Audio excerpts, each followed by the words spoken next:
Hi, thanks for joining me today.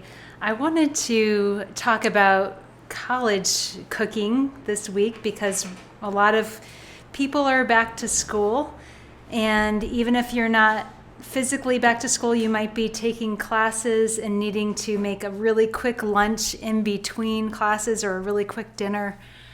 And so it made me think back to when I was in college and I needed to make some quick meals over the summer when the dining halls weren't open full time. And I came up with this idea of doing a black bean burrito bowl. It's similar to something I used to make, but it's probably a little bit better than the ingredients that I used to use. But anyway, it's kind of the same technique. And I'm gonna get started right away so that you don't have to wait too long for me to finish. And we're gonna start with a cup of white rice. I really love the flavor and texture of jasmine rice, but you can use a long grain white rice or basmati rice. If you don't have jasmine, that's fine. And then if you want to make this much more flavorful, you could use a broth that maybe comes in one of the boxes that's easy to keep in a mini fridge if you're in a dorm room. But I'm just going to use water to make the rice, and I'm going to do 1.5 times the water. So that means 1.5 cups water for 1 cup of rice. And then I'm just going to give it a quick stir. I added hot water just to speed it up. I usually put cold water in, and I also pre-rinse the rice. That's something that you can do right in the bowl. Just swish around some cold water, drain it with your hand like this or with a sieve, but I usually just use my hand. That's much simpler.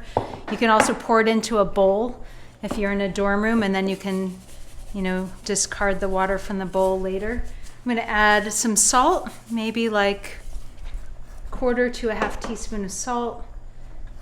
And then I'm going to add some carrots. This is 2 medium to large carrots. Usually I just put 1, but they tasted so good when I was chopping them that I decided to put 2. Maybe I should give it one more stir before I put the lid on.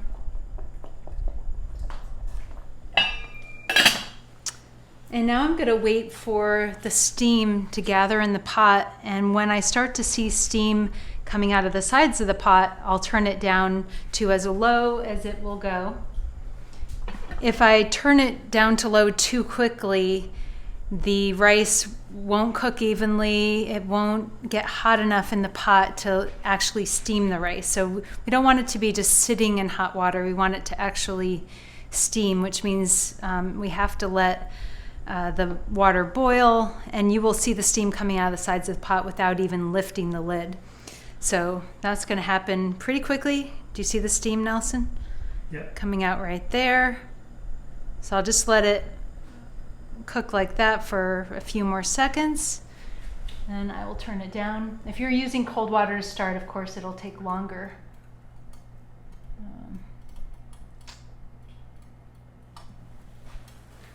Okay, turn it down just a little more so it doesn't boil over.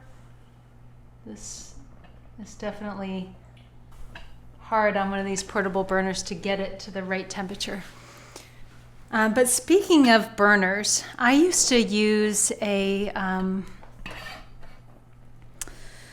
portable burner that was a plug-in. It was like a coil electric burner, and it worked really great for a dorm room because you could just unplug it when you were done. I kept it on the top of my mini fridge, and we probably weren't supposed to have it. I don't remember exactly, but we didn't really have a choice because in the summer, if you were working on campus, they only had, I think, 5 meals per week that were included in your meal plan.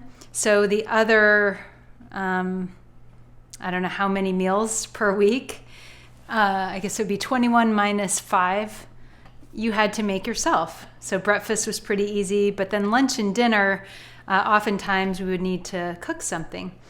So what I would do is I just had one pot with a lid, one burner, and I had some camping, some camping, like plates and bowls and cups and silverware. So I used my camping stuff and nothing fancy at all, just made do with what I had. And I realized that you could actually make, some nourishing food just in one pot. And I don't even think I had a skillet. It would be nice to have a pot and a skillet. But these days, now that it's 25 to 30 years later, there are things like Instant Pots and what else? Besides Instant Pots, rice cookers have been around forever. You could do this same exact thing in a rice cooker, and it would be a little bit safer than having an open flame or a coil burner even, because a rice cooker is all self-contained. The heat element is inside of the pot. So you can do the same exact thing with a rice cooker, but you don't have to wait for it to come up to a boil. You would just put the rinsed rice, the water, the salt, and the carrots, and then set it for steamed white rice. Usually it has settings for brown rice or white rice. And then, when it's all done, it will turn off by itself and it will sit for the right amount of time. If you're working with this kind of system, it looks like it was spilling over a tiny bit. If you're working with this system, we'll have to let it sit after we turn it off. And I'm actually going to set a timer for 5 minutes more. It should cook for between 10 to 12 minutes once you have turned it down to low. But in a rice cooker, it does all of that guesswork for you. You don't have anything to worry about. So yes, if you are looking for a gift for your college student, I would recommend an Instant Pot. Even though I don't have one at home, it's definitely super useful, and I've used them at clients' homes when I'm teaching them how to use them, and they're really easy to learn how to use. It's also that Ninja thing that Brooke has, which is like an Instant Pot but does more. Yeah, so there's different brands. If you don't have the Instant Pot, there are other brands that will do things like air frying and, many, many different cooking methods. Pressure cooking, sauteing, you can do all in like the Instant Pot or the Ninja, whichever brand you have. So check those out. Oftentimes you can get them on sale. I've even seen them in our local grocery store on sale for like 50% off. So definitely look for that. And then as far as toppings go, it is whatever you like. Normally in your burrito. You could, of course, make this into a burrito. That's not going to work. I'm going to cut it like this. But then you would need a skillet or a microwave or something that you could heat up your burrito wrap in. And I wasn't sure how many people would have that, so I left the burrito wrapper out, but you could put all of this stuff into a burrito wrapper. But what I'm going to do is put some diced avocado, some salsa. I'll put all this stuff on the side so people can kind of build their own bowl. Some grated cheese and some chopped cilantro. So I'll be preparing those in just a minute. I want to talk to you about beans for a minute. So I think I might have gotten rid of the can. I had a can of Eden brand black beans, which are made with kombu. It's considered kind of one of the highest quality canned beans you can get. There's no preservatives, but there's also no salt. And I don't know if you've had beans without salt, but they basically taste like soft cardboard, right? Yeah. So what I did was I took the beans out of the can and rinsed them under some cold water. And then I put them back in the pot with a little bit of fresh water, because that water that's in the can really has a metallic taste to it sometimes. And then I added some sea salt and a little bit of olive oil, and I simmered that for about 10 minutes. That can be tricky if you only have one pot. So you might want to buy some beans that have already been seasoned. You'll have to try different brands and see what you like. Or on one day during the week, you could get use your pot to cook maybe 2 cans of beans that have been rinsed and you've salted. So they're already seasoned. Maybe you like chili powder in yours. Maybe you like a little sauteed onion in yours. So you could actually do that part ahead of time and then have them ready to add to your rice for your burrito bowl. But if you're in a hurry, you're probably going to need to just get some beans that have already been seasoned. So look for some organic beans, preferably that have sea salt in them, but it's hard to find all the different combinations of things that you want in a canned food product. But I would try to get ones that don't have a lot of preservatives. It's off. It's on. I can see the blue flame. It's hard to get it super low to where it's not off, but it is still on.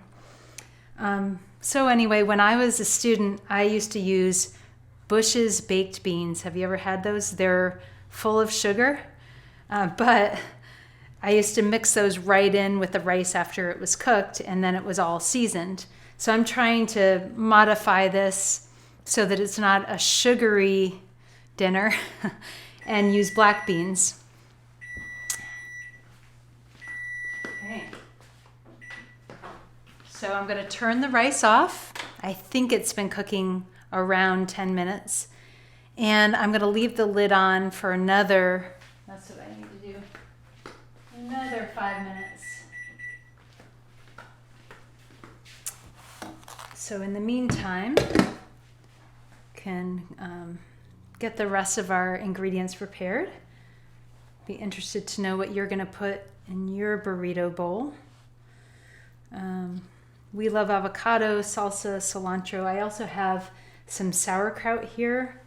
That would be extra nice, so that you get that different flavor, like a sour flavor. You could also squeeze a little bit of lime on your bowl. That would be nice. And let's see.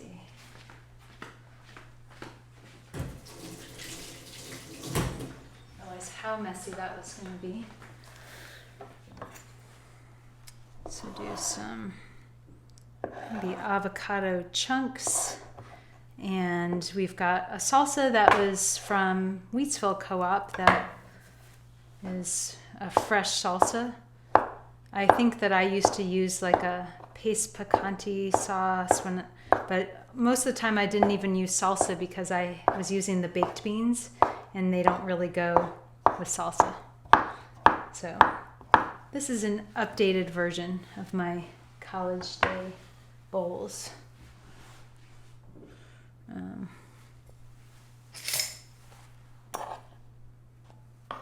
So some other things I was thinking of, I'd love to know what you consider a good kind of cooking in a college dorm or a small apartment, one pot meal type things. Let me know, because I'd love to try those. And I was thinking about pasta. I remember making penne pasta or bow tie pasta, and while I was boiling the pasta, about halfway through, I would put some broccoli florets in there, and then I could drain all of that together. I remember going into the bathroom where there was a sink and draining it over the sink really carefully so I didn't lose anything. And then I would put some sauce right in the pan and mix it around, and then I had some Parmesan cheese, So that's not a bad meal for a college student. As far as protein goes, I probably wasn't getting enough protein. You could, have the pasta and the broccoli in a colander, and then you could cook up some ground meat or some seasoned tempeh, and then you could add the sauce to that. And so, anyway, there are a lot of different options if you need more protein and want to make something vegetarian or not vegetarian.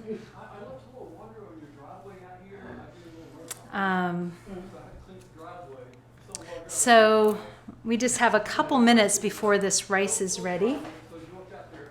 I think I'll grate a little cheese. Our daughter is our cheese eater here, so she will probably want some orange cheese on hers. But you could use like a white cotija cheese, or just without cheese is fine. Avocado is a good substitution for cheese, actually, if you're not a dairy eater. So we are just finishing up in the Cooking Together project. In case you don't know about that, we'll put a link in the comments later, but it's basically Cook Love Heal / cooking - together, and we're finishing up a month of Italian cooking and summer Italian cooking in particular, and we had a lot of fun with that. We ended up doing this really simple but super flavorful salad a couple weeks ago that was a chickpea salad that had baby tomatoes, avocado, and arugula, and cilantro and lemon dressing. I've had a lot of cilantro lime dressings. I don't think I ever had a cilantro lemon dressing. And that went so well together. I'll do a post later on all of the Italian dishes that we did for Cooking Together. And the great thing about Cooking Together is if you aren't able to make that recipe that particular week, they're all archived by week, so that you can go back and make it whenever you want. Or you can print out the recipes, because I have them all in PDF format as well as right in the course.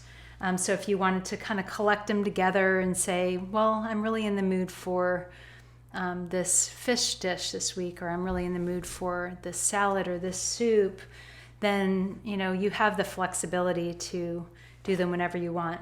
But I think a lot of people have been making them in real time because it's a good motivation to know that everybody's kind of making the same thing, and you want to participate and keep up with the group. And I'm making sure that my recipes are seasonal with things that are easy to find or are growing in the gardens right now. And so that's another reason why people might want to make them in real time when they come out. But it has been a lot of fun. I've been getting emails from people with their pictures of things that they've made. And some of the people in the Cooking Together project are involving their kids, and that makes me really, really happy. One family actually had everybody sign up, their daughter and son that live in different states, and their parents that live on a ranch out in the country, and then she lives in Austin. They're all doing it together, which is super fun. So anyway, I hope you'll check that out and see what we're doing there. And if you haven't taken a look at the recipes on Cook, Love, Heal, that would be a good thing to do in case there's something on there that would be helpful for you.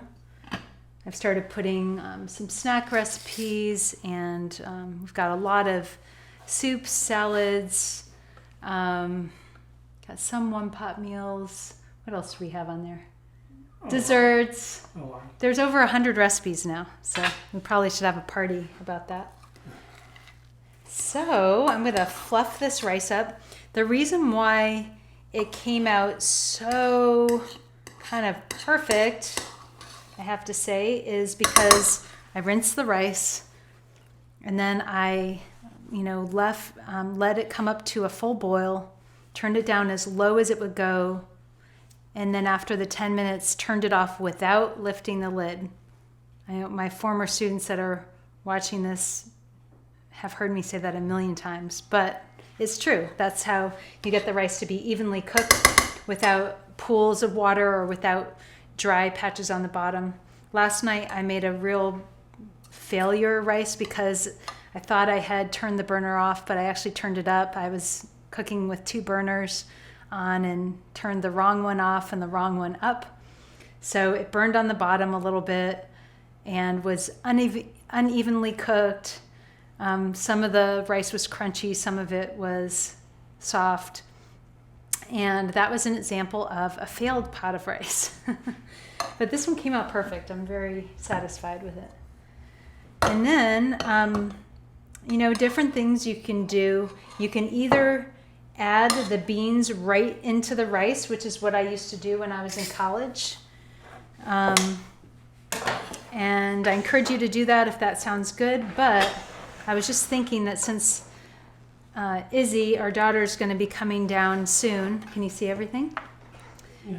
She's probably going to want to make her own bowl. So maybe you could tell her that we're serving. I think she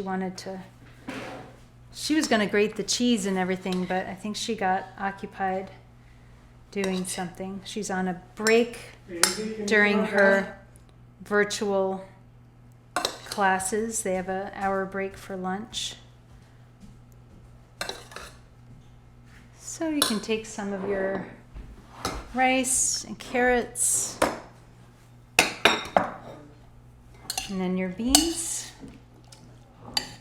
Yes, she's so good. She needs good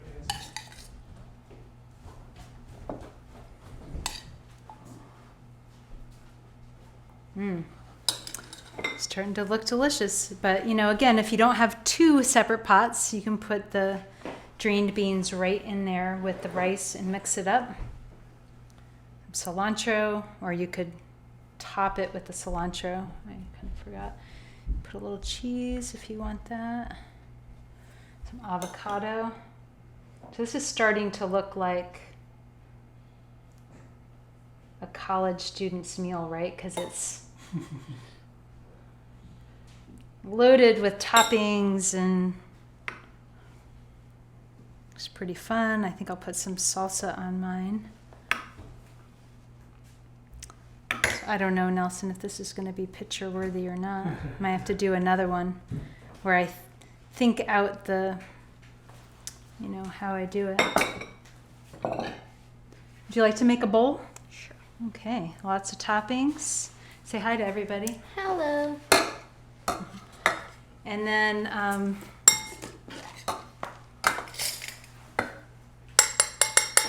this is my favorite kind of sauerkraut. It's wild brine. It's just like homemade. And so you can keep that in your fridge. Get some good probiotics into your meal. Helps digest all the complex carbohydrates here.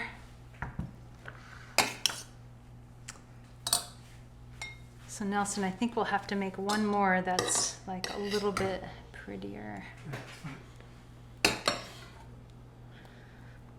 So thank you everybody for tuning in. Please let me know if you know of a really good one-pot meal that college students could make that is delicious and easy. And maybe we'll do it next week. We'll see. I'm gonna keep this theme up maybe for a week or 2 to help anybody that's going back to school. So, bon appetit. We'll see you soon. Take care.